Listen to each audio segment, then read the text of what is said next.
Hello and welcome to the Back Nine Report. My name is Carlos Torres and I welcome you to this week's edition. Every week, my co-host Fred Altvater and I get together and check in on the world of golf to bring you the latest news, insights, analysis, interviews, recaps, previews. Hey, we cover anything and everything golf. In other words, if it happened in golf, we have it for you. Fred, hi, how are you this week? Carlos, I'm fantastic. I know you've been traveling a lot this last week or on vacation. Don't know if you got to watch much golf, but Jon Rahm survived a very difficult golf course against a very difficult field at the Memorial, moved to #1 in the world. Perhaps, though, the biggest surprise and news coming out of Muirfield Village this week was the admission by host Jack Nicklaus that he and wife Barbara both tested positive for COVID-19 in March. So, a couple questions about that. Thought maybe we could just chat about it for a minute.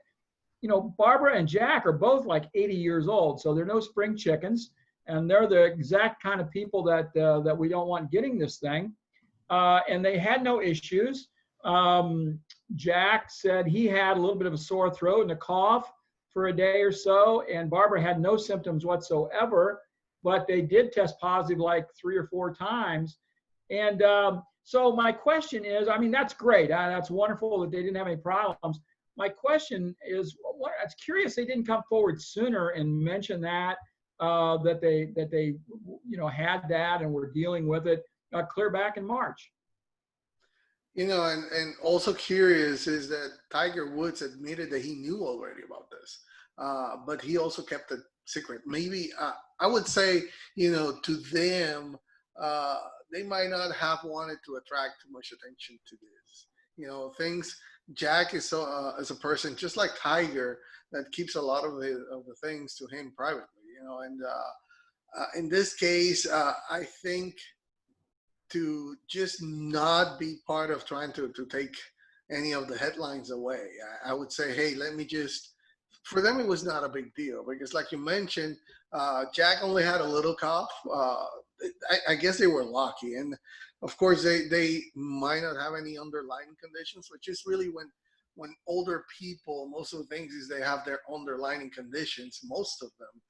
But Jack, an athlete for his whole life, Barbara has been healthy her whole life as well. So, it's not something that you can say, I don't know, to me, I don't try to make a big deal out of it. If you want to keep it secret or you want to just stay out of the limelight, there's other bigger things, bigger fishes to fry than to try to say, oh my God, I got COVID-19, please cover me. No, I got it, okay, good, I'll deal with it. But in his case and Barbara, I think they did it right. There's bigger fishes to fry. There's other people, there are other things that have to be taken care of. And the one thing that he did and that he was saying, he was going to offer to shake the hand of whoever won. Okay, if they wanted to shake it, perfect. If not, I'm not going to give them COVID-19. I'm taking care of myself. That's part of the message that I think a lot of people should also take as well. I know that there was the fist pump between Jon Rahm and him at the end, and we'll talk a little bit about Jon and his great win. But the thing to me is, hey, look, I'm taking care of myself. I'm doing things the way it should be. That's how everybody should be doing it. I'm taking care of my things, trying to stay healthy. Like you mentioned, I was all week right now. I went to Houston. I went to San Antonio, Corpus Christi, basically the 2 biggest cities, San Antonio and Houston, that have the COVID-19 right now. And I know I didn't do it because I'm daring to do something and get caught up with it. I did it with my in-laws, which they do have underlying conditions. But the thing is, and I'm not trying to dare anybody to do anything wrong. We all had our masks. We cover everything. We clean ourselves all the time. We stayed away. We did social distancing. And we just went sightseeing. Okay, we did step away. We went and ate, but we also kept our distance. And that's what I think the message from Jack is also as well. Hey, I got it. Good. I took care of it. Thank God everything went fine. But hey, at the end of the day, now we have to move on. Let's just keep ourselves going and taking care of ourselves. I think that's the message at the end that Jack wanted to give. Yeah, just a couple things, just real quick, and we'll move on here. But number one, it would have been good to hear a positive, from an older person that had it. Barbara and Jack both had it, and no complications from it. That would have been a positive to be in the news with somebody like Jack and Barbara. Number two, I can understand maybe with other people that are losing family members or having issues with it and having problems, they don't want to seem like they're bragging. So I can understand that a little bit. But I do think it would have been a good idea if they would have said, hey, we had it. We're doing fine. Nobody needs to worry, but we're dealing with it. So yeah, Carlos, and I agree with you. You're doing exactly the right thing. We're doing the same thing here. We're still going back and forth between Cadillac and Toledo. We're in Toledo tonight, here for a few days, and we're going back up to Toledo again, or up to Cadillac again. But yeah, it's you just got to take care of yourself. Anyhow, enough about that. This week, there's a tremendous amount to talk about this week. Jon Rahm, as I mentioned, moved to number one. Muirfield Village is a beast, which we already knew, right?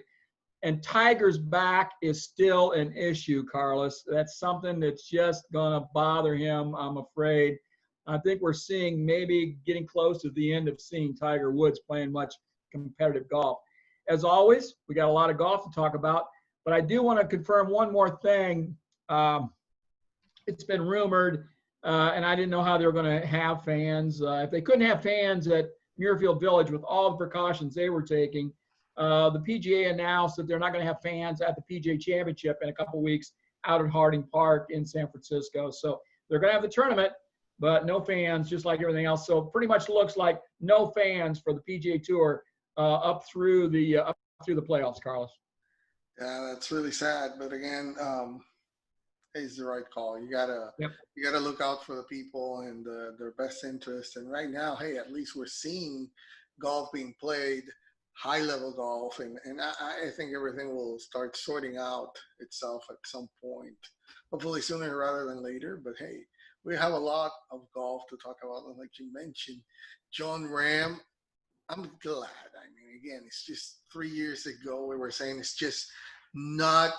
This is another prediction that we got right. I mean, here in the Back Nine Report, we tell you things years before they happen. 3 years ago, we said, "Hey, Jon Rahm, it's just a matter of when, not if, when he's going to take number one," and he did it this week because he overtook Rory McIlroy at the top of the official World Golf Rankings after he won his 11th pro title at the Memorial Tournament. He becomes only the second Spaniard to reach the number one position after Seve Ballesteros, and he does it just 4 years after turning professional.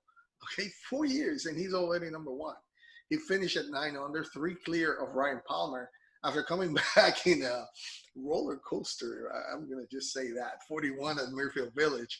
But it was a very testing day there in Ohio. Evidence seen by the final round scoring average of 75.959. That was the final round scoring average. So if Tiger Woods hit 4 over, hey, man, you did excellent, man. That was amazing. But anyway, it is the highest in the round on the PGA Tour since 2018, the U.S. Open that year, and the highest at a non-major since the 2016 Farmer Insurance Open. Rahm began the day 4 clear of Ryan Palmer, but he was 8 ahead on the front 9. I mean, it's like, oh, this is done. Everybody just go to their homes, play for second place. You could have given him the trophy, right? But no, he then bogeyed the 10th, doubled the par 5 11th, bogey the 14th, drop another shot at the 16th after being assessed a 2 penalty stroke when his ball moved while at rest. Okay, we'll talk about that pretty soon now. He birdied the par 5, the par 3 with a stunning hole chip shot. I mean, and you could see his emotion after that. I mean, and he described it as a real highlight with that little flop shot that he hit on 16, which will probably go down so far as he said it, his greatest chip shot. And he said, I don't even know if I'll ever top that. And then he was deemed that he moved the ball. One of the best bogeys you'll ever see, Carlos. the best bogey, definitely. But he was deemed to have moved the ball before striking it, however, and he was given that general penalty of 2 strokes. So, Fred, let's discuss this right now, because I mean it's interesting to say. I mean, he caused his ball to move just before playing the shot, and if you see it, I mean, you should have seen it already at large. I mean, everybody, this Slugger White, who is the PGA Tour rules official, he said that it was a breach of the rule 9.4, which is if it was a ball at rest by the player, moved, and since he didn't put it back, he was assessed a general penalty, which is 2 strokes. That's pretty much the bottom line. But then they asked Jon Rahm. He said, I didn't realize that the ball moved. If you see him, he's just concentrating on how to align his shot, and he touched it the first time just behind it, slightly moved. It was a slight move. From that angle, I don't know how he could have seen it, okay? But he was very accepting of his penalty. He said, I didn't see it. I promise open honesty, and I'm a loyal person, and I don't want to win by cheating. He said that it happened to him a couple of years ago, and he said, you know what, do whatever you have to do, and don't worry about it. That says to whatever penalty is.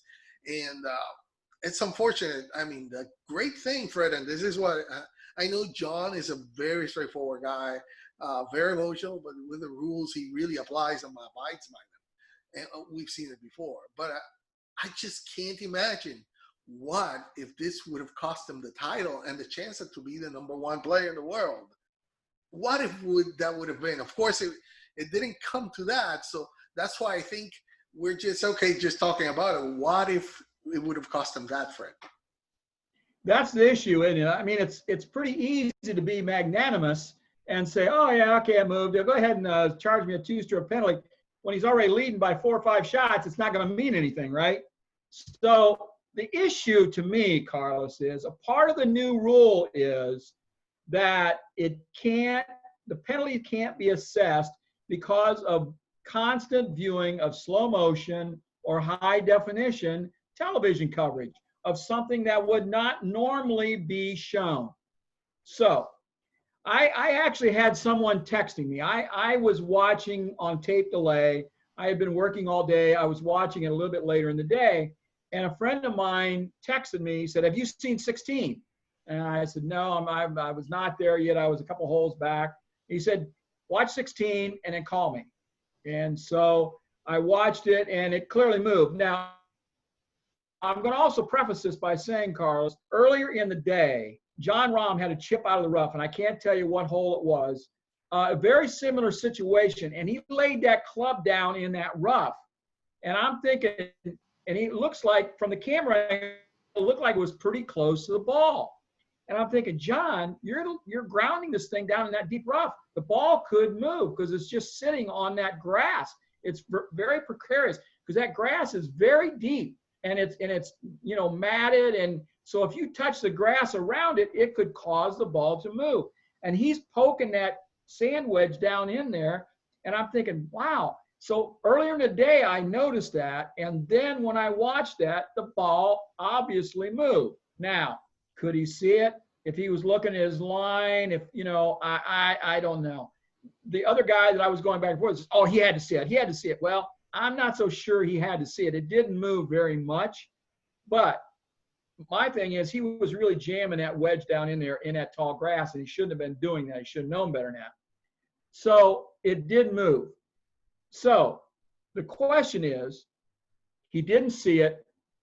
If he was only leading by 1 stroke and they want to assess a 2-stroke penalty and he loses by 1 because of that, can he argue that I didn't see it? Nobody could have seen that in real time. You guys are looking at it in high def and slow motion. I didn't have the luxury of that. That's not a penalty.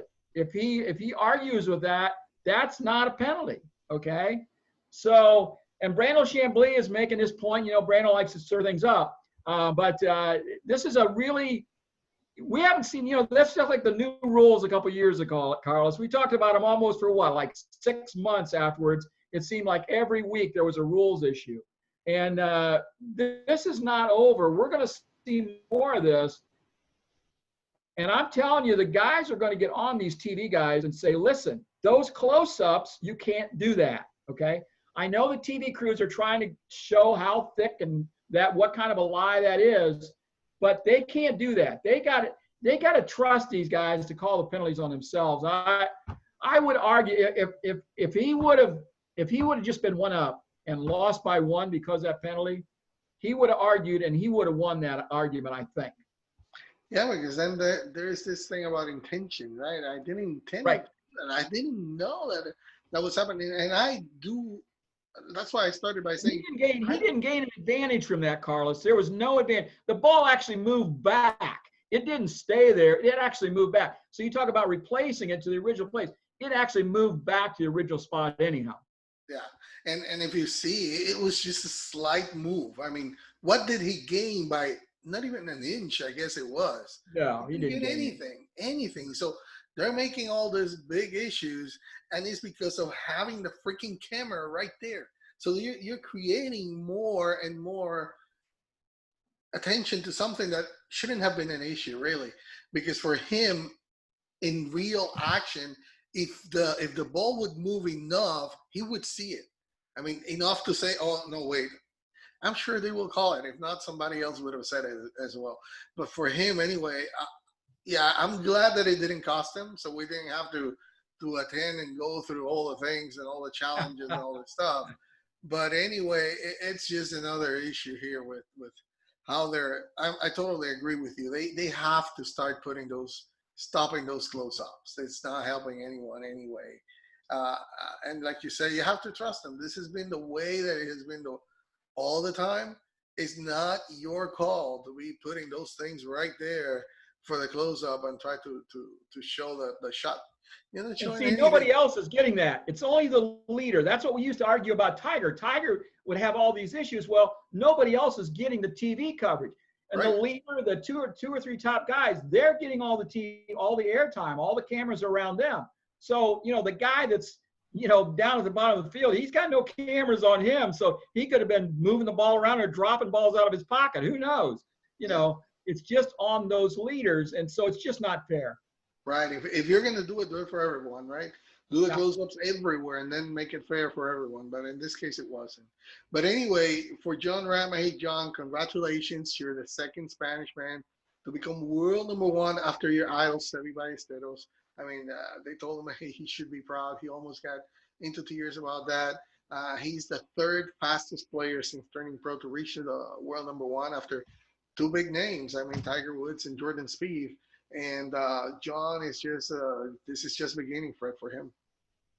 Yeah, we've been talking about it, like you said, we've been talking about it for a while. We really like his game. He's got a tremendous power game, plays that fade, really good around the green. So I think he could be good for a long time.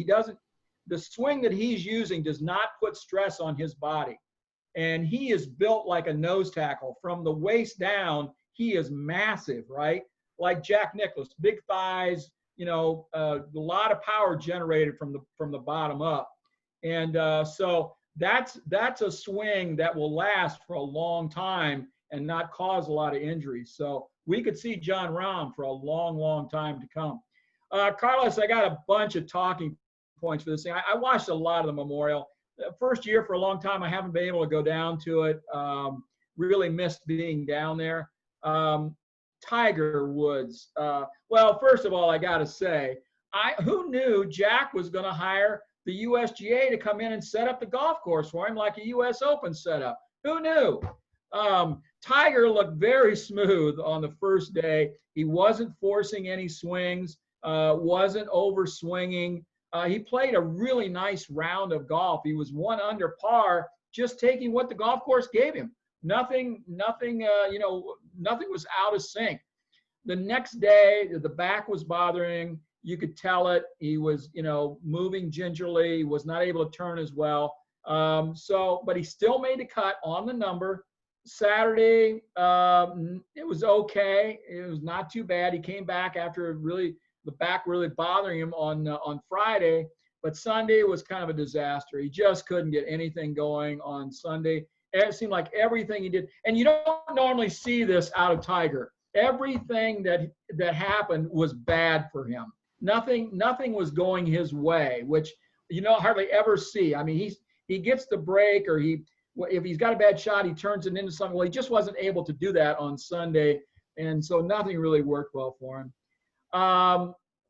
The Muirfield Village was the most watched first round of since 1997 because Tiger was right in the window of the coverage, and people wanted to see it. It was a really good field. It's a really good golf course. It's Jack Nicklaus. A lot of people tuned in. We're going to discuss this a little bit later, Carlos. I'm just going to mention it. DeChambeau did not make the cut. He just killed himself on one hole. But, is his distance, is that the straw that's finally going to break the USGA's back on this ball issue? 423-yard wind-aided firm fairway drive at the first hole, which was his 10th on Thursday. Only had a 50-yard pitch shot to a 479-yard par 4. Unbelievable. And he'd already driven it over 400 yards just 2 holes before on number 17 to have just a little flip wedge into that thing. So listen to these scores, Carlos. Listen to these scores. 75, 74, 72, 72, 74, 78, 73, 71, 71, 73. That was the top 10 finishers on Sunday, okay, at Muirfield Village. Only Matt Fitzpatrick was in the 60s. He had a 68. That was a Jim Mackay, Bones Mackay aided. We talked about Bones caddying for Matt Fitzpatrick for the couple weeks there at Muirfield Village. And Bones got him around there in 68 on Sunday. That was a heck of a round. I mean, that's 4 shots better than pretty much the rest of the field, at least. And I think the average for Sunday was 74 or 75 or something. So he picked up 7 shots on the field on Sunday. He moved up, I think, 15 spots or something to finish 3rd. Tony Finau, oh my goodness, you talk about Jekyll and Hyde. He was playing great through the 11th hole on Saturday. He had the lead. He had a 2-shot lead on Saturday through 11, and then he makes double on 12, and everything goes to hell in a handbasket. Everything goes sideways. He played terrible on the back 9. The rest of the back 9 on Saturday. He did not play well on Sunday. He ends up down outside the top 10. A lot of ugly scorecards. You know what? I mean, I don't enjoy USGA golf like this. And I know Jack was sitting there smiling because he wants it firm and fast, and it was not firm and fast. It was like a blacktop road, the fairways, and the greens, they would hit into 16, and even like Jason Day hitting the ball way up in the air, the ball would hit the green, bounce as high as the flag, and go off the back of the green. There was nobody could hold that if they wanted that flag. And if you went over to the middle, you're going to go in the back bunker. The only way to play it was kind of like Phil played it, play it short over to the, and that's the way I play it when I play there, because I have to, because I can't carry the water. So I play it over to the right and then chip it around. Well, Phil, he made a big deal about hitting over there and then putting it across there. But it's a hard hole. And Jack said he's going to tear it up. He's going to do some stuff with it. And I know it was a blah hole for a long time. And a few years ago, he said, I'm going to make it better. And he did. It's the toughest par 3 on tour. It was the toughest par 3 for the week. I mean, it's a beast. It is an absolute beast.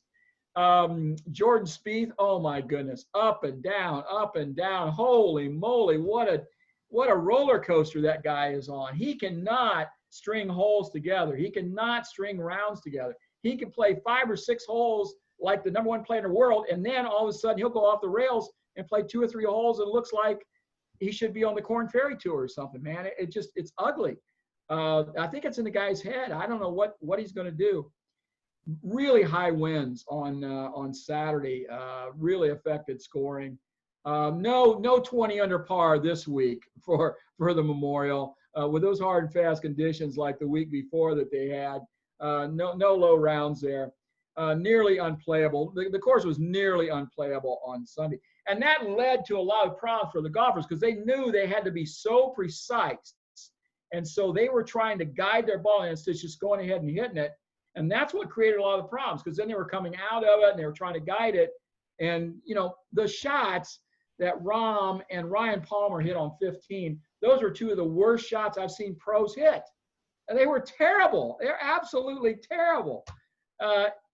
Jon Rahm tried to give the tournament to Ryan Palmer like 4 times on Sunday, and Palmer wouldn't take it. He kept making bogeys or double bogeys himself. And he said, no, I don't want it. You go ahead. I'm going to make a big check here. I'm going to make 900 grand. You go ahead and take the $1.4 million. I'm happy. Mentioned Matt Fitzpatrick, final round 68. Rory, 70, 72, 72, then 78 on Sunday. Just, Rory has been really inconsistent. And I can't figure that out. When he plays well, he's really playing at a high level, but he'll throw in that one hole. Like he had one hole, like an 8 on one of the par 5s or something. Just killed his round. Dustin Johnson had a good week, 80-80 and went home. No problem there. Xander Schauffele, who plays really well on tough golf courses, started the week with a 78, but then he got it back with a 70, moved up 32 spots. A 70 on Sunday moved him up 32 spots to finish T13. Got to talk about Phil, Carlos. Did you see the putting stroke? Did you see that? Yeah. You going to try that? Is that going to be you're going to put that in your arsenal? Even if I try, I mean, I can't. There's no way I can do that. Oh my goodness, that gives me the heebie-jeebies watching that. I got to shut my eyes. It's like watching a horror movie. Phil, what are you trying to do? Oh my goodness. I think when he has nothing to go for, he just comes up with this ridiculous from here and there. I don't know. Yeah. He wanted some TV time maybe for his clothing stuff or something. Yeah. You got Ricky Fowler, Ian Poulter, and Graham McDowell didn't make the cut. Ricky and Ian both played well the week before. You got Ron really took control on Saturday with his 68, which he said was probably the best round of golf he's ever played. And, in the wind and the condition of that golf course, that was an extremely good round. He deserved to have that big lead going into Sunday. Good thing he did, because then with the penalties, he shoots 75, ends up, at one time he had an 8-shot lead at one time on the back 9 there. And it just all evaporated. As I mentioned, he tried to give it away to Palmer a couple times. We talked about the penalty. He said, the ball moved, give me a penalty, whatever you're going to do. But the max it was going to be was 2 shots. So he won by more than that. So it was never going to be a problem. So Carlos, I watched a lot of it this weekend. I didn't particularly enjoy watching it on Sunday. I almost had to force myself to watch it. I was constantly pausing it, getting up, moving around and doing other stuff because I don't like golf like that. I don't like to see him struggle like that. It just wasn't fun to watch. But I know Jack liked it. It proved that he's got a tough golf course, which I already knew before that. But, good win for Jon Rahm, number 1 in the world. We predicted good things for him, when he came out on tour, and he's fulfilled all the potential, Carlos. Definitely. Congratulations to him. And really, we're starting to see, we've always said that everything is up here. If he controls his emotions, it's going to be really, really tough. And another very key thing that you said is about his swing. It's one that will last him for a long time. He's not the longest off the tee, but he has this smooth swing that really lets him play that kind of a great game that he has. And as long as he has everything between the 2 ears going straight up, he'll be tough to beat any time that he puts it on. So I've always said that as he matures, that's when we will see really his true potential. But we'll see. We'll continue to follow him, of course. Now let's talk about the European Tour, which released on its second week after restarting. And Joel Stalter from France closed with a 268. He won by 2 on Saturday in the Iran Bank Open. This is the second straight Austrian event that counts towards the European Tour and the Challenge Tour. Stalter had gone 80 tournaments worldwide since his only previous victory. As a pro, that was the 2016 Swedish Challenge. In this one, he had to rally from a 4-shot deficit at the golf club Adamstyle, finishing on 14 under. Richard Mansell of England shot 71, was alone in second. Robin Segrist took a lead into the final round and had nothing go well from him after that. I mean, he failed to make a birdie, fell out of the mix with a bogey on the par 5-7, and then a triple bogey to close out the front nine. I mean, if after that he was in out, I don't know what you can say. But anyway, he closed with a 75, tied for third at least, along with Alexander Knapp and Christopher Blomstrand. Stalter tied for 15 last week in the Austrian Open. So Fred, the European Tour returned from the COVID-19 pandemic with consecutive events in Austria. Now they're going to move to its full schedule that starts Wednesday with the British Masters. We're going to be talking about that pretty soon. Those are full European Tour events, and it begins what is going to be a 6-week UK swing with all events being staged in England or Wales. So how about this second tournament on the European Tour after coming back from the pandemic? Yeah, the European Bank Open, and this Joel Stalter, this is the first I've ever heard of this guy, but he is obviously a very wise man, because you see who he gave the credit to, right?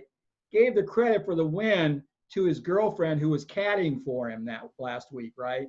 So smart guy right there, oh, well, I couldn't have done it without, my caddy. She really helped me around here. Who is Joel Stalter? Well, he's from France. He's currently 65th in the race to Dubai, 285th in the world on the official world golf ranking, played in 43 European Tour events. This was his first win. He won 5 collegiate titles while attending University of California, made it to the European Tour from the Challenge Tour in 2016. In 2017, he played 26 events, made 11 cuts, earned 239,000 euro. He earned 83 euro for this win, brings his total career to 374. He didn't do much the last 2 years in between 2018 and 2019. He didn't do much. He only played in a few events. He didn't have any status. Not a household name. These extra events being scheduled in Austria for him to get this win, for guys like him who need to make some money and need to have a place to play. This really worked out well for him because now he's got 2-year exemption, right? Now he can kind of pick his places. He's a champion, so he'll get better pairings. Maybe this can be a little launching pad for him. So good luck to him going forward, Carlos. All right, now let's talk about Davis Riley. He won the TPC San Antonio Championship at the Oaks on Saturday for his second Korn Ferry Tour title of the season. Riley birdied 3 of the last 4 holes. I mean, he finished on fire for a 5 under and a 2-stroke victory over Taylor Pendrith and Paul Barjon in the tour's second straight event at the TPC San Antonio. And I was so close there and I didn't see it. But anyway, I actually stayed there. But anyway, Riley earned $108,000, jumped from 3rd to 1st in the points race for 25 PGA Tour cards. The Panama Championship winner in February, the former Alabama player, also moved within a victory of an immediate PGA Tour promotion. Riley holed out from a bunker for birdie on the par 4 15, then hit it to about, I would say, 1.5 feet on the par 3 16. Just missed another birdie on the par 17, then hit his third to 2 feet on the par 5 18. Riley passed his roommate, Will Zalatoris, the TPC Colorado Championship winner in the season standings. Pendrith closed with a 67 and Barjon had a 69. So Pendrith, who's from Canada, had his 3rd straight top 3 finish. He's really playing really well. He was second last week behind David Lipsky on the adjacent Kenyan scores. He moved from 12th to 3rd in the standings. And Fred, as for Barjon, who's the former Texas Christian University player from France, he tied for 3rd last week. And he went from 15th to 5th in the points race. So everybody's starting to move as the season starts to wind down. But Davis Riley, Will Zalatoris' roommate, they push each other. He was saying that it's great to have somebody like him as his roommate because they are constantly pushing each other. And he's just 1 win away from the immediate PGA Tour promotion. Yeah, he's not worried about this. Only 10 cards this year for PGA Tour promotion next year. He and Zalatoris both are going to be on the PGA Tour next year. He's from Mississippi, played college golf at Bama, 2 wins this season, 4 top 10s. Like I say, pretty much assured of his 2021 PGA Tour card. So a good season for Davis Riley on the Korn Ferry Tour, Carlos. Most definitely. And hey, I have here before we move. Well, tell us about the amateur. I have something I want to share with you after that. Tell us about the amateur results. Yeah, the women's North-South was played at Pinehurst, and the North-South for amateurs, whether it's a senior, the mid-am, the men, it's a big deal. It's one of a big amateur tournaments. They played at Pinehurst. Rachel Kane, who is a member of Wake Forest women's golf team, won the North-South women's amateur at Pinehurst last week. She defeated Allison Corpus. Both finalists had survived sudden death playoffs to make it to the final match, and Keene had to go overtime to beat Corpus as well. They also had a rain delay of nearly 11 hours. It was a long day. It was tough. It was hot, a lot of rain, but she got it done. So congratulations to Rachel Kane from Wake Forest winning the North-South Amateur at Pinehurst, Carlos. Hey, I have one more recap I want to add. And, Lexi Thompson, her preparation for the LPGA restart has included 2 stops in the minor league golf tour against men. On Tuesday, she went toe-to-toe with Tiger Woods. No, I'm sorry. No. It's Sonny Kim. It's just that he's Tiger Woods on the minor league golf tour. I'm sorry. But Sonny Kim at the Plantation Golf Club, and Kim had to pull away with a birdie on the last hole to clip Lexi by 1 in the 2-day event. Kim finished at 7 under to earn his 71st title on the minor league tour. 71st title. Okay, that's incredible. Lexi, who played from a shorter set of tees, closed with a 66 to finish at 136, and she won $1,124 for her efforts. She's an 11-time LPGA winner. She actually won a minor league golf tour event in 2011 when she was just 16. On the course she grew up, which is the Eagle Trace and Coral Springs in Florida. She played her first tour in event in that league in the 2009. Last week she finished tied for 7th when it was played at the Falls Club, carding a 69. Kim won that one too, so that was his 70. This one is his 71. He puts a 63 there. So for the LPGA, and we're going to talk about this pretty soon. You're going to be talking to us on it. Will host a tournament for the first time since mid-February next week. And Lexi's among the headliners there, one with Nelly Corda, Jessica Corda, and Daniel King. But she competed last time on the LPGA at the new Greenbridge LPGA at Boca Rio, where she tied for 15. That was like ages ago. And this is her preparation to get back to it. And for what I saw, she looks like she's ready to roll, man. Yeah, it's good stuff. I can't wait to get the LPGA Tour back, Carlos. Next week, we're going to preview it a little bit here, but we're getting closer. We're getting closer. Yeah, and can't wait to see all those players again. I mean, it's been so hard on them, but we'll talk about that pretty soon. Anyway, now let's start our previews, our forecast for this weekend's action. We're going to start with the Triumph Championship, which is the 7th event on the PGA Tour since the competition resumed back in mid-June following a 3-month shutdown because of the COVID-19 pandemic. It's going to take place at the TPC Twin Cities in Blaine, Minnesota. The purse is going to be $6.6 million. They're going to play for $1.188 million for the winner. The course is placed at a par 71. It stretches to just over 7,100 yards. The cut is going to be to the low 65 scores and ties after 36 holes, and it'll start on Thursday morning. Last year in this tournament, Matthew Wolff said hello to everyone. He was a 20-year-old sponsor exemption, making his 4th PGA Tour start and a 3rd as a professional, and sank a fantastic. I mean, it was incredible. 26-foot eagle putt on the 72nd hole to outlast Bryson DeChambeau and fellow phenom Colin Morikawa by 1 stroke. Wolff's putt put him at 21 under for the week on the first ever 3M Open, and tops among the 85 players who made the 36-hole cut at 3 under.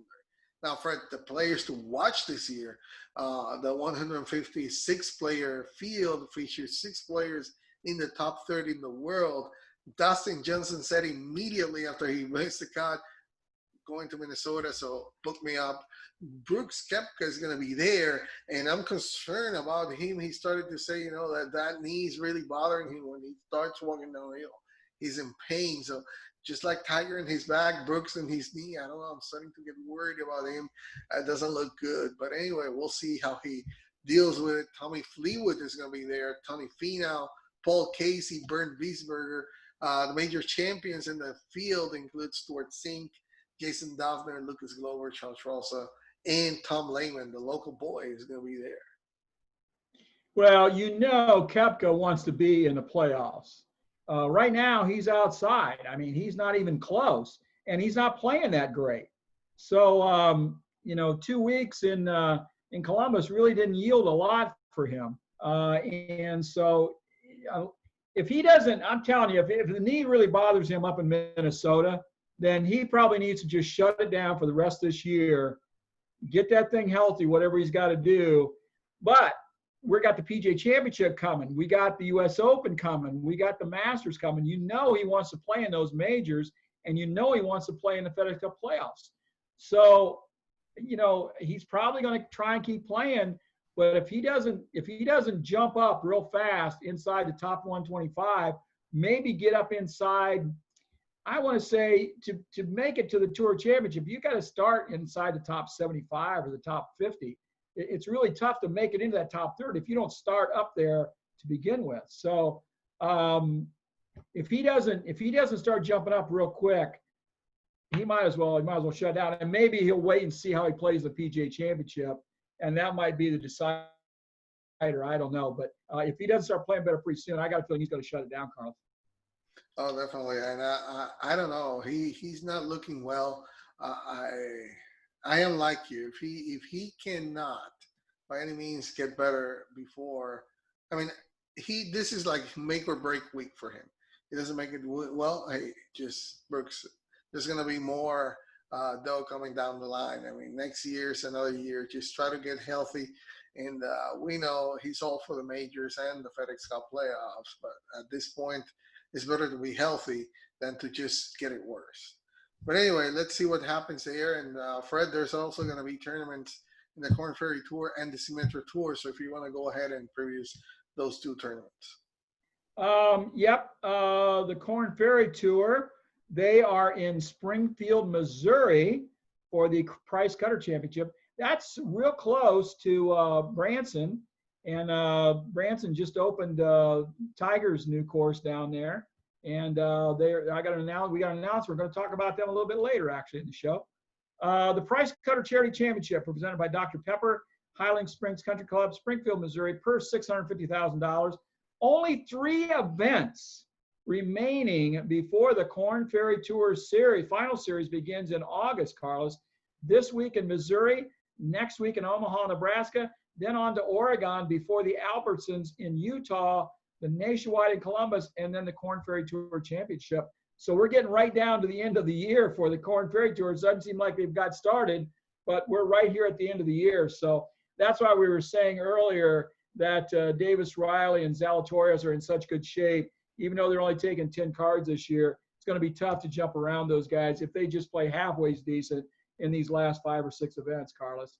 So on the Sumatra Tour, they're up at the Firekeepers at Battle Creek. They're going to get, after a 4-month layoff, they're going to start again. Of course, no fans up there. This is I think the 7th year for this event. Shuqia Shang won here last year. She won the event. She's moved on to the LPGA Tour. 144 players in the field. Total purse $175,000. 54-hole stroke play. They play Friday, Saturday, Sunday. Take the low 60 in ties after 36 holes. Winner gets 26-2. Not a very big check, but these ladies are trying to make it the LPGA Tour, and they'll do anything they can to get there, Carlos. All right. How about the Symetra Tour, the preview on it? Yeah, I just talked about the Symetra Tour. Sorry about that. Sorry. You want to talk about the European Tour, the British Masters? Can you tell us about that one too, please? I can, yep. The European Tour, you mentioned earlier, gets back to action. This UK swing. It's going to be 6 tournaments. Hero Motorsports is also going to sponsor 1 or 2 of the events there. Lee Westwood is hosting this event for the 2nd time. He did it in 2017. He's doing it again. A little different this time, less media, no fans. These European Tour events in the UK are important because they're offering 10 exemptions into the US Open at Winged Foot through kind of a little mini Order of Merit compilation from these events. The USGA confirmed that the 10 aggregate points earners in the mini Order of Merit, and are not otherwise exempt into the US Open, will be granted 10 spots into the US Open at Winged Foot. Traditionally, they have an open qualifier at Walton Heath, but, we can't have any of that stuff.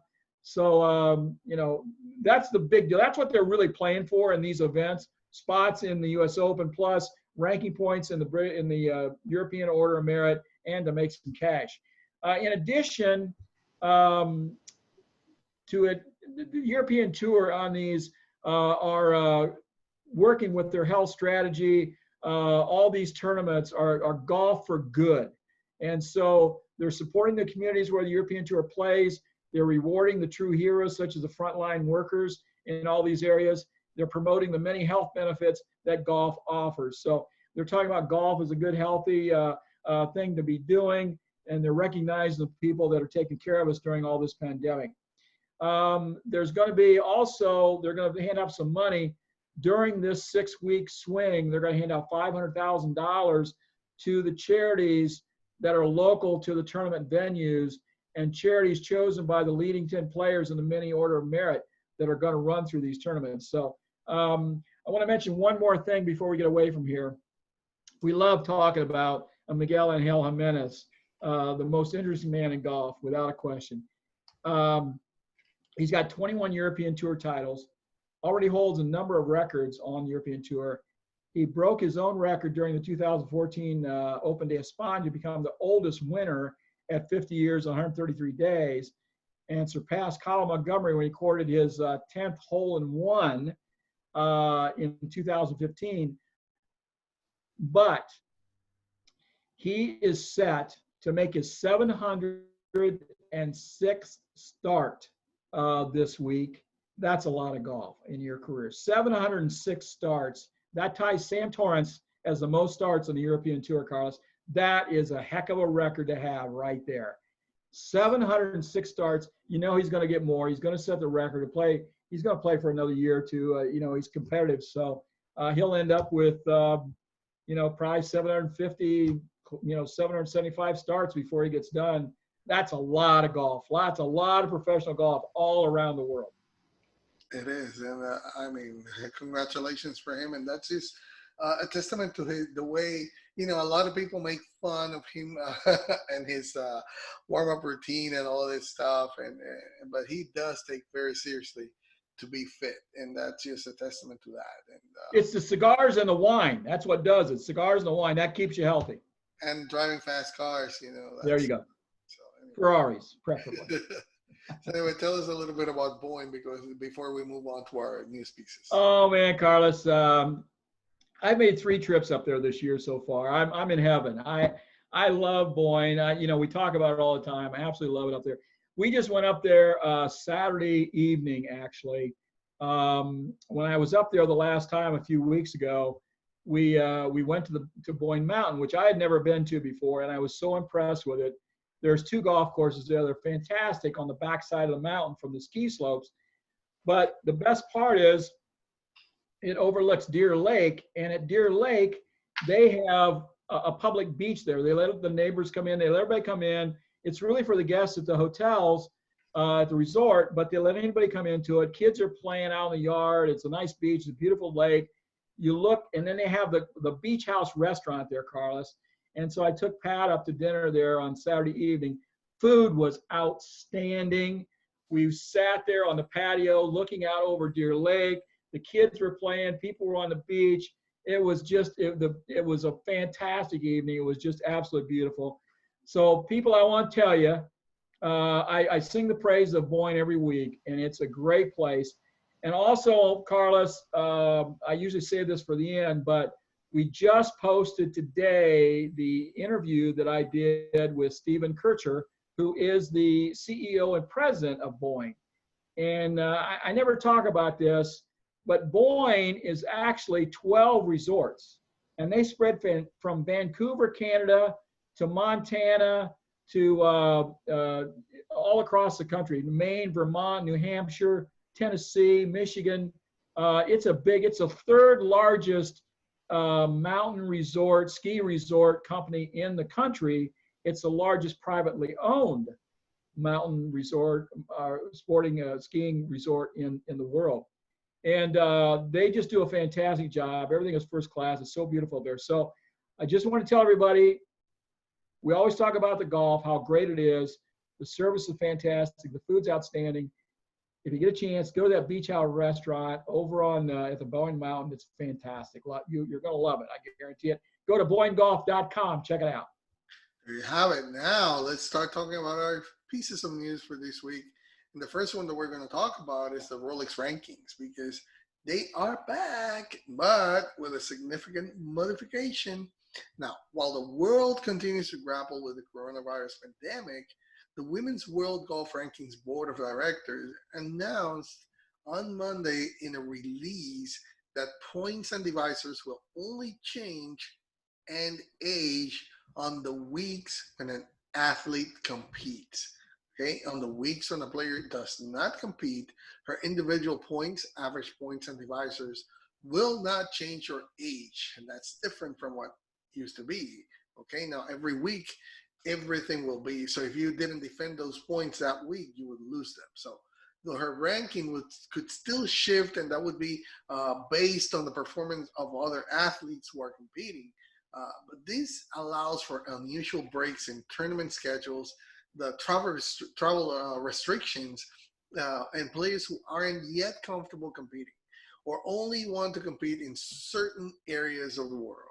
So the rankings were put on pause on the week of March 16, and no affiliated tours competed for 2 months as the COVID-19 spread.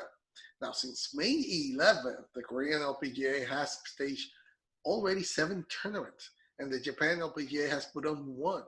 The new system is going to begin retroactively with the week of May 11th. That's when the KLPGA started. The rankings will continue to be computed. That won't change. It'll be on a 104-week rolling period. That's the 2 years. But the period will differ based on when an athlete chooses to compete. So everything will get shifted along with their performance. Now, this board said this is a temporary modification. It's just while this keeps going this way. Once everything returns to some kind of normality, then everything will shift back. But for now, Jin Young Ko remains the #1 player in the world. He has yet to compete on the LPGA this season. Fred, your thoughts on this, and a word on the LPGA, which is set to resume next week at the Drive-On Championship in Toledo, Ohio, because this is going to be impacting the players exactly that are going to be there. Yeah, I really don't have much to add, Carlos. You really covered all the salient points there. But kudos to the World Golf Ranking for getting this right, for the women's golf ranking to do this right. The men could probably take some pointers from this and maybe adapt some of this stuff for the official World Golf Ranking for the men as well. Because I like what they're doing here, because things are so herky-jerky and, out of kilter this year. I really like what they're trying to do here. I think this is going to have some merit. I think it's going to be a good thing going forward, Carlos. Definitely. What do you have on, have you heard on the Drive-On Championship in Toledo next week? I mean, is it going to be played with fans? How is it going to be? Yeah, the Drive-On was always going to be played without fans at Inverness. It's going to be it's going to be nice for people to watch it. It'll give them a little bit of a preview of what they're going to see at the Solheim Cup next year in 2021, because that's going to be played at Inverness as well. It's going to have a nice field. A lot of the ladies are coming in, and it's going to be great to have the LPGA back. The next week, the following week, so the drive on is this week coming up, and it's going to be July 30th, 31st through the August 2nd. And then next week, the Marathon Classic will be next week, and we'll talk some more about that. But they announced this last week that they will not have fans. They were going to be, the Memorial is going to be the first sporting event back with fans. Well, we know what happened there. They X'd that out. So Toledo, the Marathon Classic, really had no choice. When the Memorial said, the PGA Tour said, no, we don't want fans, the LPGA really kind of had to follow suit and say, no, we're not going to have fans either. So the Marathon was going to have fans, but they announced last week that they're not. And so they'll be played without fans. I haven't even tried to get a press pass for it. I know they're trying to limit people there and stuff. So I don't think I'm going to go out there. It's too bad because I always like to get some interviews. They always add stuff to the show to have them here, but it's not going to work that well. And the drive on, like I say, it's going to start this week, but then next week. I'm sorry, next week. And then the marathon's not going to be played without fans, Carlos. That's the two things about that. All right, now talking about the ladies, the Signature Tour. They announced last Thursday that they're going to postpone the 2020 Guardian Championship. That's because, again, due to the continued surge and impact of COVID-19, the event, which would have entered its 4 years at the Robert Trent Jones Golf Trail at Capitol Hill, was scheduled for September 18 to the 28th. It will return next year. That event usually hosts a 120 player field in Prattville and features a total purse of $175,000. So Fred, the Symetra Tour now it's entered its 40th year, this 40th season this year, and they're the official qualifying tour of the LPGA Tour, but also just like the ladies everywhere have been hit hard and having to cancel just one more tournament again. This is not good, but at least we're seeing them starting to play. Unfortunately, this won't be one of those tournaments that won't be played. Yeah, I thought we were about over seeing cancellations, but they just kind of keep dribbling in here, don't they? So too bad they lost another one. Again, it'll be back next year. Capitol Hill, great place. Prattville, love that golf course. It's kind of a link style golf course. We had not too long ago we had Niall on, and he's a pro now down at one of the other courses down in southern Alabama on the Robert Trent Jones at Lakewood, and I played with him there one day, and he worked actually for the Robert Trent Jones crew that built the golf course, and we played there, and he was telling me all about building it and all the different stuff. So I love that golf course, and I go right by there when we drive like down to the Panhandle of Florida. So a lot of times I'll stop in there and play, and I always try to play that golf course, Carlos. Love it place. Hey, Fred, I read the highlight of this next piece of news, and I want you to tell me about it because Stephen Curry, the Golden State Warriors and NBA superstar, he had this hopes of hosting a PGA Tour event. Now it's apparently becoming a reality because Harding Park has agreed to host it, but they gave up the 2026 President's Cup for it. I'm confused. Well, I'm missing something. See, that was supposed to be, so the President's Cup got moved, right? So that throws it, that's just another one of these dominoes that gets affected when you move the Ryder Cup from 2020 to 2021. Now everything gets moved on out, and maybe the course just couldn't do it then. And so, that was part of the deal of doing the PGA Championship there this year. Then they get the Ryder Cup. That was a package, or the President's Cup. That was a package deal with the tour. Well, not going to happen. They're going to pick up Steph Curry's tournament. Steph had this going. He thought he was going to get it going, in 2019, and he had Workday as a sponsor. Well, at the last minute, Workday pulled out. They said they didn't want to do it. So there he was, didn't have a sponsor, so it kind of went on the back burner. Well, he's still trying to get it done. So they might even start this thing this year, Carlos, because there's 3 Asian events in the fall schedule, right? and they're not going to be able to play golf in Asia. They're not going to go over there. They're not going to go to Korea. They're not going to Japan. They're not going to go to China for the WGC. It ain't going to happen. I mean, they might hold them, but guys from America probably ain't going over there.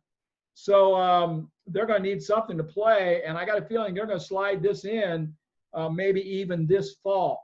But for sure, we're going to see it next year in 2021. So Steph Curry is going to get his tournament. It's going to be at Harding Park. It's going to be in San Francisco. But they gave up the President's Cup and took the annual tournament instead of the one big bang. I see now why, what the trade-off is. And again, moving everything, that's part of what we have been talking about. It's not only, I mean, there's a lot of logistics going around when you have to move or cancel, postpone tournaments. I mean, it's not just as simple as saying, let's just do it next year, or let's do it this month or any other month, you know. And we see it in all sports. And we heard about Michael Wan talking about how difficult it is and all the things that you have to think about when you're talking. You have to talk to the players. You have to talk to the sponsors. You have to talk to the golf courses. You have to talk to the TV. It's not just one unilateral move. You have to talk to them. So anyway, it's great to see that. I mean, anything that it's more golf tournaments anywhere, I'm all for it. And I'm all for any developmental tour anywhere. And there's one that is going to be for U.S. and international players that was announced by the PGA Tour. Is the Localiq. So what about that, Fred? Yeah, because they're not doing a lot of the Canadian tour, they're not doing Latino American tour, they're not doing the PGA of China. Some of these guys underneath the Korn Ferry Tour yet that are trying to move up don't have any place to play. So the PGA Tour came up with the idea, and they're partnering with Local IQ, who is the official digital marketing service firm for the PGA Tour, to conduct the Local IQ series. So this is a set of tournaments for the Latino American guys, the Mackenzie Tour guys, and the PGA China guys. It's going to be 8 tournaments. They're 54-hole events. And then with the final, the last tournament's going to be 72 holes, but all of them are going to be 54 except the last one. They're going to begin in August in the southeastern United States, and they're going to go through, I think, November, something like that. They're small purses, $100,000, with the winner share being like $16,000. So, but it's giving these young kids a place to play, to learn, to kind of hone their craft and try to get up to the Korn Ferry Tour, eventually on up to the PGA Tour. So you're going to start in August with 3 events in Georgia, and then you're going to move to the 4th is in Auburn, Alabama. The 5th and 6th are in Florida cities like Jacksonville and Lady Lake, and the 7th is going to be at Weston Hills in Fort Lauderdale. So it concludes October 26th. Not quite November, but at the end of October, it concludes. Top 78 eligible players from the points list will be invited from the other events. And Carlos, we didn't talk about the PGA Tour champions had an announcement this week. I just mentioned briefly earlier. I wanted to go into that just a little bit more detail. The Big Cedar Lodge, which is at Branson, I love that place, and I've told you before, it's going to be a major golf destination in this country. The new course from Tiger Woods is opening up. They got the Coeur Crenshaw, the Ozark Mountain. They got the Tom Fazio course, Buffalo Ridge. They got the par 3 up on top of the hill there, the Gary Player, the Mountain, 13-hole par 3, which is wonderful fun. Then they got the par 3 over at the Big Cedar Lodge, which is the Jack Nicklaus, where they host that the Champions Tour has been using that for a par 3. Well, they announced back-to-back tournaments this year, 54-hole tournaments, $3 million purses at the Big Cedar Lodge. They're going to play one event on the Ozark National Course, and they're going to play the other event on the Buffalo Ridge. They're right beside each other. They're at the same place. They're both up on the hill. Tiger Woods' course is in the valley right below it, Paynes Valley. And then Gary Player's par 3 is up there on the hill as well. So Ozark Mountain is absolutely beautiful. The Tom Fazio course is fantastic. It was redone about 6-7 years ago. It's really cool. But two great golf courses, and the PGA Tour Champions add a couple events, got them thrown in for yet this year, Carlos. All right, now, you know, when the COVID-19 pandemic wiped out this year's Open at the Royal St. George's, which would have concluded Sunday with another name added to the Claret Jug, the officials of the R&A got creative, really creative. I mean, they created the Open for the Ages, which was a fictional competition between some of the game's greats using actual archive footage from the past Opens at the most venerable host in the Rota, the Old Course at St. Andrews. The final round telecast was like traveling in a time machine as players from various generations put their games on display on a timeless track. Now, there was short game magic from Seve Ballesteros, brute strength from John Daly, accurate irons from Sir Nick Faldo. But in the end, the competition, which combined over 10,000 fan votes and various data simulations, came down to just two players. What a surprise. Who could they be? I mean, I don't know. It was two guys there called Jack, Nicklaus, and Tiger Woods, I think it was. Well, these two guys went toe-to-toe on the Old Course, sharing the lead at 12 under, heading into the final round. But hey, there were others like Ballesteros, Faldo, Tom Watson, Louis Oosthuizen. They all four grabbed the lead at various points there in the final round. By the time the final group reached the 14th tee, they had separated once again, just like you would know they would do. I mean, Tiger birdie there gave him a one-shot lead, then which he retained with 3 holes to play. Now Nicklaus then drew even with a birdie on 16. It was just drama all over. I mean, the two were tied heading into the famous road hole, where then there was an errant approach from Tiger, who led to a decisive bogey. I mean, from there, both players par the 72nd hole, giving Nicklaus the mythical title at 16 under after a final round of 68, 1 shot clear of Tiger and 2 ahead of Ballesteros. Now that gave him the 19th major, right? So the scenario stokes the flame of a generational debate that has swirled for more than 20 years since Tiger took the game by storm. I mean, the equipment, fitness, competition, and various other factors make a fair comparison. Difficult to navigate, definitely. But the opportunity, thanks to deft editing, to put the two greatest players shoulder to shoulder along the fairways and greens of perhaps the most famous course in the world, using real action to determine a simulated championship. I mean, this was really welcome. I mean, even against other greats from the last 50 years, Jack and Tiger stand above on nearly every metric. I mean, even within the confines of the Open, the records are exemplary, each with 3 victories, including 2 apiece at St. Andrews. The oldest course in the world has a habit of elevating the greatest champions, and Jack and Tiger, they're no exceptions. But Fred, that final round telecast offered a glimpse, really, if you look beyond everything else, offered you a glimpse into the differences in how they approach the game on the same terrain. It also showed, it was incredible to see some of those striking similarities, areas where both took on aggressive lines across course of bunkers and places where their cerebral nature called for a more conservative approach, but it showed really the greatness of these two players. So, Fred, I mean, how about this idea? I mean, I think it was fantastic. I know it's just fiction, but it really, I tried to look beyond that and try to see anyway, you know, that those were the two that were going to be the top 2 players. But when you look beyond that and try to see how they approach the game, it was really neat to see it.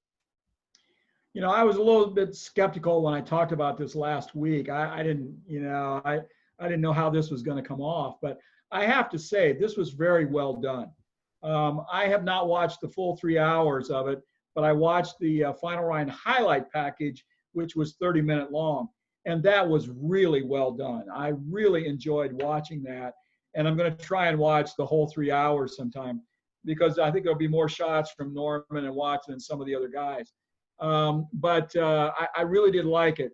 I do have some issues, and this is just from the TV era. And so you got guys like old and young Tom Morris, who have a bunch of Open championships and have done pretty well on the old course back in the day. You also had Peter Thompson, who may have been the best Open championship winner of all time, even maybe better than Tom Watson, who, you know, Watson won 5 times, Thompson won 5 times. You've got, you know, Varden won a bunch of them. He won, what, 6 or something like that? So those guys were really before the TV era, and so you don't have a lot of film that you can use. But the guys that they used, I thought it was really well done, the way they pieced it together, kind of paired them up. In the commentary, Butch Harmon was great. I thought he was fantastic. I just chuckled almost every time he said something. It was really pretty good. So I did enjoy watching it. I urge everyone, you can go to YouTube and you just search for Open for the Ages. It will come up. There's like 3 or 4 things. There's a first round highlight, second round, third round, fourth round, final round, and then there's a 3-hour deal that you can watch. So just go to YouTube and Google it or search it, and you can find it. Definitely well done, and it surpassed anything. I also had my doubts, I would say, because I didn't know how they were going to piece it together. How was it going to be done? What was going to be the factor? But now can you imagine the hours and hours and hours of editing that went into that thing? Yeah. I mean, it just boggles my mind. Yeah, for the final product that they got, the way that they did it, I can't imagine how long they were doing that. I mean, it was amazing. I really have to give them kudos. It was really entertaining, and like you said, if you haven't seen it, go search it YouTube, you'll find it there. It was really neat. Now it's time for the practice range. Every week, Fred and I pick a topic. This week, we're going to talk about a topic that is really becoming forefront again. We have talked about it for years right now. I mean, it's something that it's been talked even more now, and this is about the ball. Are we going to roll it back? What's going to happen? I mean, we all talked, you already said about Bryson, DeChambeau, and I think this is maybe the reason why we have to talk about it right now. And it's because extra distance didn't help this week at Murfield. Really didn't. But Jack Nicklaus still says it's time to do something. Has been harping on rolling back the golf for years. We know that there's something's going to be done. We don't know yet when or what is it going to be. Golf distance debate has been ramped up a few notches over the past few weeks and months after Bryson DeChambeau's Hulk body transformation. He hit at that track 423 yards at the Memorial tournament this past weekend to leave himself just 45 yards into a 470-yard par 4. I mean, it was wind aided, but still, that's just crazy.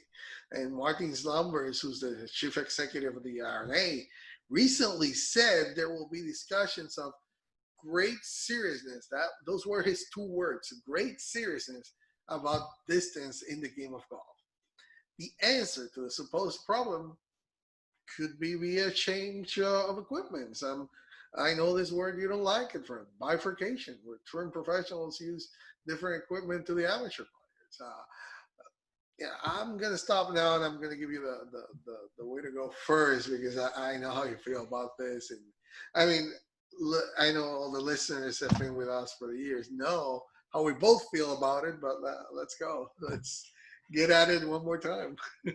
Yeah, you know, 423 yards on a golf course. That's, you know, there have been long hitters before, and normally long hitters are very erratic. I mean, there have been instances where guys have driven 400-yard par 4s and made it, you know, for a double eagle, or they've knocked it on and one putted. You know, the short par 4s are all the rage on pretty much every golf course designed today, right? You got to have the 1 or 2 of them. And so these long hitters got to have a chance to use their driver and try to carry it on the green. Well, and all credit to Bryson. I don't want to pick on him in any way, shape, or form, because it's not the ball, it's not the club. Bryson made the decision to change his body shape and his strength to hit the ball that far. And he's getting it done. Now, the other part of that is Tony Finau saw what Bryson was doing, and he decided to swing a little bit harder. So Tony was hitting it upwards of 400 yards as well at Muirfield last weekend. So these guys, if they see somebody else doing it, they'll think, well, I can maybe do that. You know, I can. Dustin Johnson could do it in a heartbeat. There's no question in my mind that he could get out there with Bryson if he really wanted to turn it loose, because he's that good of an athlete. Gary Woodland, maybe, you know, because, you know, Gary only swings about, looks like he only swings about 75% anymore. Doesn't look like he really takes a big rip at it at all. He's got that tremendous lag, and he doesn't whip at it. He just, you know, takes that lag through there, and it jumps off his club just from that. But Bryson has done a fantastic job of getting his body in shape to be able to do this. Now, is it right? Probably not. You know, we're seeing the other guys. I mean, 325 today, that's nothing for these guys to hit it, right? And that's probably a little bit too far. I heard a rumor last week that the ball companies all have a golf ball that accentuates spin. So if you have a higher swing speed, the spin rate is increased exponentially with swing speed. So if you have a slower swing speed, like you and me, Carlos, the spin will not affect us as much. So we'll be able to keep it in the fairway. We can't hit it as far, but we'll keep it in the fairway. The good players with high swing speeds, they're going to end up with more spin on the ball. They're going to find the rough. They're going to find the out of bounds because they're not going to be able to control the ball as much. They're going to have to slow their swing speed down to get this ball to go where they want it to go. So that's going to limit distance a little bit. I tried 2 ball companies to get somebody to come on and talk about that, and they both respectfully declined. So I'm going to keep working to try and get somebody to find out more about this. At this point, it's just a rumor. I hesitate to bring it up, but I did hear about it, so that I would mention it. And when we can find out more, I'll bring you more on it. So evidently, they're talking about using something like this rather than having bifurcation, rather than having just a tour ball that only goes 80% of the distance that the ball that the regular guys use. They're trying to find something that still can be used on tour and still can be used by the regular golfer. I think that would be fantastic. I think you're going to have players revolt. I don't know. I just don't think it's going to be a good thing. I've always, and Carlos, I've always withheld that. Don't change it. These guys are just getting better. They're more athletic. They're fitter, but you can't be driving at 423. You know, it just, I mean, he carries it 340 in the air, right? Pretty much routinely. So that's just too far. I mean, we were amazed when John Daly was hitting at 295 and 300, right? That's 50 yards less. And we're talking what? From 95 to now. So we're talking 25 years, okay? 25 years, and we're 50 yards farther with conditioning, with equipment, with shafts, all this stuff, balls. So I don't know. They're probably going to have to address it. The USGA's done the survey. They haven't done anything since COVID-19 hit. I look for them to come out before the end of the year with some changes to the golf ball, Carlos. My stand is that they have to do something. It's the ball or whatever it is.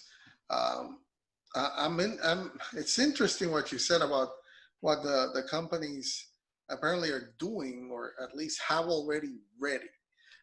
That means that they know something's coming. They know, if that's true, that means they know something's coming. They're not going to lose money over this. They're going to have something.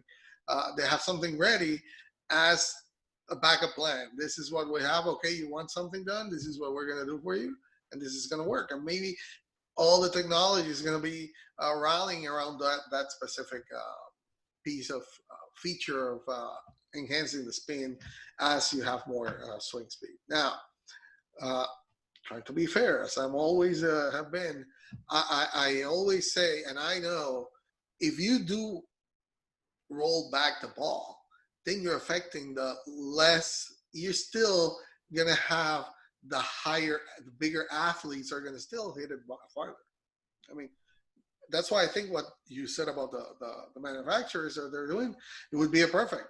But if you're going to reduce the distance that a ball can carry, then you're just making the longer hitters hit it shorter, and then the shorter hitters are going to even shorter. Okay, so that's not a solution that I see that can be happening, because then you're not improving anything. You're just saying, okay, the bigger hitters, instead of 350, they're going to hit what, 325? So what? They're still hitting it that far away. So it's something that you have to do. And it was interesting also that I read about Ernie Els. He says he's against that, because he says that equipment improvements and distance are here to stay. So it's time to focus, he says, on more on accuracy. He said, because as you all know, two of the game's greatest players, Jack Nicklaus and Gary Player, are both on the side of bifurcation. But let me tell you what Ernie said, and it's really, really interesting. He said, our game is in a good place. Equipment improvements and distance are here to stay. Full stop. We need a serious premium on accuracy. Golf courses don't need to be longer. Make the tour rough, knee high, fairways fast and firm, which is always fair for all players. That's what he says. But then we know that Jack Nicklaus and Gary Player have said other things, and what they have said, okay, I have it here. Nicklaus said at the weekend, and this was just at the Memorial, he said, the golf is a very, very simple things to fix, and I've been preaching it for about 43 years. That was Jack Nicklaus this past weekend. Gary Player last year said about rolling the ball back. He said, not for the members. Let the members play with anything. Let them keep the long putter against their chest. Don't stop them playing. They are two different games. They don't want to acknowledge that, but they really are. Just go watch Brooks Koepka, and if you think you're playing the same game. So we see the different ways. But I think it was interesting what Ernie Els was saying. Hey, let's just make the golf courses tougher so that you can put a premium on accuracy.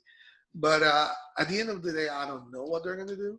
I just think Ernie's idea is radical, but anything that's going to be done is going to be radical. Players are not going to like it. I think at the end of the day, it's going to be something that is going to impact both the game. But I really like what you said, that if the companies are doing something like that, at least they're not going to impact the lower hitting players. You have to do something that is fair for everyone. Otherwise, really don't do it. And to the point of Bryson, he did it on his own, and he's keeping the accuracy on it. He that's how he's been able to win and be as consistent as it is. He didn't do it in Murfield, but he took a week off. I don't know if it was because that momentum that he had ended the streak there or not. We're going to see. But anyway, athletes are going to keep getting better. That's what Tiger did. That's what Gary Player did a long time ago. So it's just a way of happening. Everything that is going to be done better be fair to everyone. Yeah, it's something's going to be done. We're just going to have to wait till the RNA and the USGA announce it. I just, like I said, I picked up this rumor on this spin ball thing, and then I was trying to find out more about it, but nobody will talk to me about it. So it'll come out one of these days, and then we'll have it. Yeah, I know that if they didn't want to talk about it, it's because it's true. That's why they just don't want to give it away before it is. Yeah, they'd have told me, no, we don't have anything like that if they didn't. But they're just saying, well, we can't talk about it. So yeah, they wouldn't negate it right there. But anyway, with that, we end up for now the discussion on bifurcation or cutting back the ball or whatever. If you're gonna change the courses, whatever it is, we'll keep on it and we'll bring it to you. Now our final putts, and I'm going to tell you that the 2021 amateur golf calendar now has a slightly different look this year's Curtis Cup, which is a women's amateur event where the best players from the U.S. take on a team from the players from Great Britain and Ireland at Conwy Golf Club in Wales, was originally pushed back to September 3 to 5 on 2021 due to the coronavirus pandemic. The problem with that, you would ask, what's the problem? Well, there was already a rather large event that week across the pond, the Solheim Cup. The top professional women's players from the U.S. against the best from Europe was already slated to be played at Inverness Club in Ohio that week. So the Junior Solheim Cup is that same week, forcing some players to decide between playing the Junior Solheim and the Curtis Cups. The solution? Easy. Let's move the Curtis Cup. And now it's being moved up to August 26th to the 28th of 2021. The RNA's Duncan Weir said, and I'm going to quote him, he said, hey, we have listened to the feedback we received about the rescheduled dates for the Curtis Cup in 2021. Looking into the schedule, we have moved the match forward by a week and introduced a Saturday finish to enable it to slot in ahead of the Solheim Cup. Hey, that's great news, Fred, for the amateurs. I mean, plenty for the international women and for the amateur women, plenty of international exposure and competition to be had next year, back-to-back weeks. I mean, in this competition, the U.S. has definitely dominated 29-8 of Great Britain and Ireland, and 36 and 58 and 99 matches were tied. But hey, more kudos to everybody working on this tough thing of rescheduling matches for next year. At least they didn't have to mix it or do anything to make players choose. They gave them the option and even move it one day, so that it's allotting them to go, the ones that are going to be there, that are going to be in the Solheim Cup, Junior Solheim Cup, to go and play. Yeah, it'd be kind of cool to have the Curtis Cup and the Solheim Cup kind of like back to back, because the Curtis Cup, you preview who's going to be the stars going forward and who you're going to see in the Solheim Cup, you know, in the next couple Solheim Cups coming forward. So that'll be kind of cool. Pinehurst is going to host the Boys and Girls 2020 High School Golf National Invitational August 3rd through the 5th. Participants are going to be from 40 states, more than 110 girls, 250 boys, 3-round, 54-hole stroke play format. So watch for that. They're going to play Pinehurst number 6, number 8, and number 9. Those 3 courses to get all those kids on there. We had a Caddyshack moment in the news last week. A golfer was playing at the golf club at Camelot in the town of Lamira up by Milwaukee in Wisconsin, and he got shot. It seems that, and this guy was 80 years old that got shot. It seems like one of the neighbors from a nearby house was trying to shoot an unruly woodchuck or a groundhog that was bothering his property, and somehow this guy on the golf course got hit. So brings up memories of Carl Spackler and trying to get the groundhog in the in the movie there. But I thought it was kind of funny. The guy's okay, he's all right, not nothing serious there, but he did get shot. So my 2 questions are: did he go back and finish his round? And did the shooter yell for? That's all I want to know, Carlos. Hey, we got Ohio Golf Journal. We got Michigan Golf Journal. Go check them out. Tom Lang's doing a great job following the amateur stuff in Michigan right now. We just put a story up today, just before we went on the air, put a story on the Michigan Golf Journal website about the 4 finalists for the Michigan's women's amateur. It's match play, and they're down to the semifinals for tomorrow, and they just announced they did who the winner is going to be in that. Also, I mentioned earlier, I just posted today on the Back Nine Report TV YouTube channel, and it will be on Roku within 24 hours. The video with Stephen Kircher, who is the president and CEO of Boyne Resorts, one of the largest entertainment resorts in the country. Excellent interview. Love talking to him. He gives a lot of great information. Go to Back Nine Report TV on YouTube. Check it out. Go to Back Nine Report TV on Roku, someplace like that. And You can get our podcasts also on YouTube at Back Nine Report TV. Carlos, back to you. Well, Back Niners, that will wrap up another week of the Back Nine Report. Thank you for joining us. It's always our pleasure to bring you the latest in the world of golf. Don't forget to join us and see us again here on the YouTube next week, or if you miss it, check it out on iTunes or tune in on the audio version. If you haven't done so, follow the show on Twitter. Our ID is at Back Nine Report. The number 9 is in the middle. My name is Carlos Torres. I'm alongside with Fred Altvater. We wish you to be happy, be blessed, and enjoy the great game of golf. Happy golfing, everybody. See you on the Back Nine.